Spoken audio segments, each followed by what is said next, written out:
Good morning, everyone. We had a very constructive meeting with the president to talk about America's fiscal problem.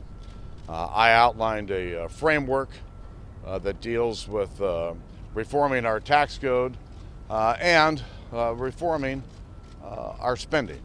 And I believe that the framework that I've outlined in our meeting today is consistent with the president's call for a fair and balanced approach.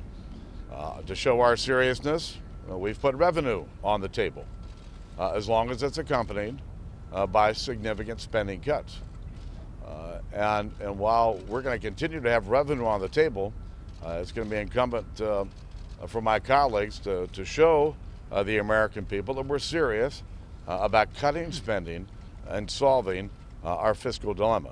And I believe that we can do this and avert the fiscal cliff that's right in front of us today. Eric? This isn't the first time that we've dealt with these issues. We feel we understand what the problem is. And I feel very good about what we were able to talk about in there. We have the cornerstones of being able to work something out. We're both going to have to give up some of the things that we know are a problem. And so it's like when we arrive at a point where we all know something has to be done. There is no more, let's do it some other time. We're going to do it now. And I think we feel very comfortable with each other. And this isn't something we're going to wait until the last day of December to get it done. We have a plan. We're going to move forward on it. And we're going to work during the Thanksgiving recess. We're going to meet with the president when we come back the first week. At least that's as I understand it. So I think it was a very constructive meeting. I feel very good about what we were able to talk about. Mitch? Go ahead, Nancy. Thank you. It was a very constructive meeting. We had a recognition that every person in America knows that we must reach agreement. The speaker spoke about a framework going into next year. I was focusing on how we send a message of confidence to consumers, to the markets in the short run too. That is to say that we should have a goal in terms of how much deficit reduction. We should have a deadline before Christmas. We should show some milestones of success so that confidence can build as we reach our solution.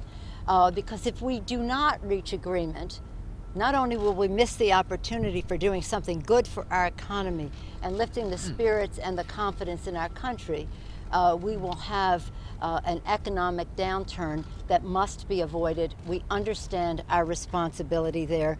We understand that it has to be about cuts. It has to be about revenue. It has to be about growth. It has to be about the future. So as we cut investments and as we talk about revenue, we have to do so in a way that promotes growth and supports the future. It was good. I feel confident that a solution may be in sight. Mr. Mitch? Yeah, I could only echo the observations of the other leaders that it was a constructive meeting.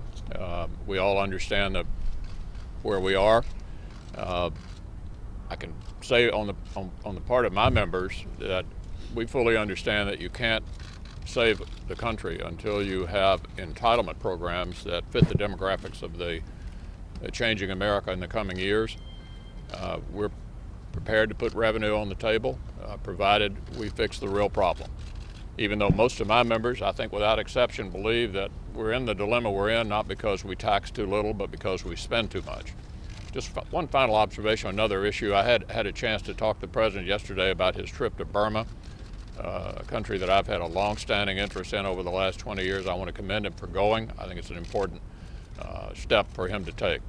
Thank you. Thanks, everybody. Speaker, what happens if you fail?